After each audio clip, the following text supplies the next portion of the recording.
পুনৰ থানবান হোৱাৰ দিশে বিৰোধী মিত্ৰজোঁটৰ জুতি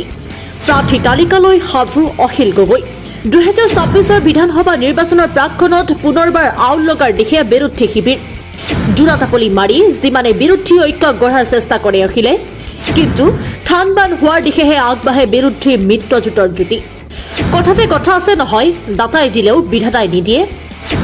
সেয়াই হৈছে বিৰোধীৰ মাজত আসন ভাগ বটোৱাক লৈ চৰম সময়সীমা নিৰ্ধাৰণ কৰিছিল ৰাইজৰ দলে 31 তাৰিখৰ ভিতৰত সম্পন্ন হ'ব লাগিব আসনৰ ভাগ বটোৱা নিৰ্ধাৰিত সময়ত আসন ভাগ বটোৱাৰা নহলে নিজ প্ৰাৰ্থী ঘোষণা কৰাৰ হুংকাৰ অখিল গগৈ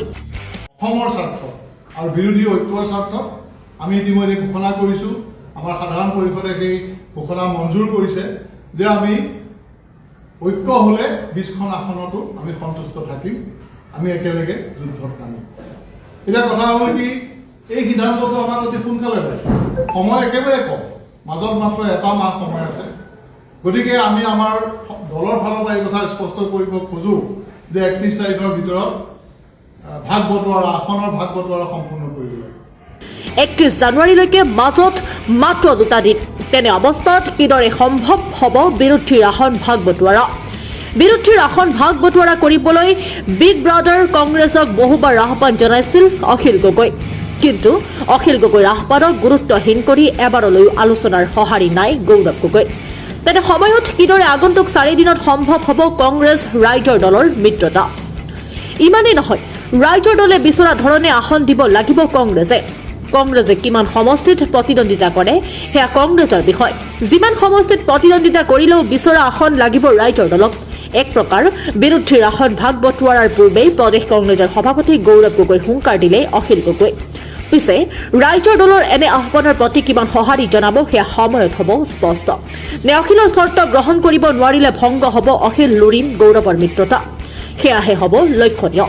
কিয়নো ইয়াৰ পূৰ্বেও বিধানসভা আৰু লোকসভাত অন্তিম পৰ্যায়ত ভংগ হৈছিল বিৰোধীৰ মিত্ৰজোঁট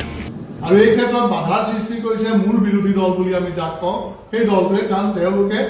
নিজে একো সিদ্ধান্ত ল'ব পৰা নাই তেওঁলোকৰ ভিতৰৰ যিবিলাক সমস্যা সেইবিলাক সমস্যা সমাধান কৰিব পৰা নাই কিন্তু অসমৰ ৰাইজৰ স্বাৰ্থ এটা দলৰ দলীয় স্বাৰ্থতকৈ বহুত ওপৰত সেই কথা তেওঁলোকে মনত ৰখা উচিত আৰু সেইমতে আগবাঢ়িবৰ কাৰণে আমি আহ্বান জনাইছোঁ যাতে 31 তাৰিখৰ ভিতৰত 31 জানুৱাৰীৰ ভিতৰত সিদ্ধান্ত লৈ আমাক এখন কমন প্লেটফৰ্ম দিয়ে তাতে কমন মিনিমাম প্ৰগ্ৰেমৰ কথাটো আছে কমন প্লেটফৰ্মখনে এতিয়ালৈকে আমাৰ তৈয়াৰ হোৱা নাই যিহেতু আমি ৰাইজক ক'ব পৰা নাই যে ৰাইজৰ দলে এইকেইখন চিটত কণ্টেষ্ট কৰিব কংগ্ৰেছ দলে ইয়াত কৰিব অজাপই ইয়াত কৰিব এই কথাখিনি আমি স্পষ্টকৈ দিব পৰা নাই গতিকে পিকচাৰখন ৰাইজৰ সন্মুখত স্পষ্টকৈ ওলাই পৰা নাই news desk report Moscow express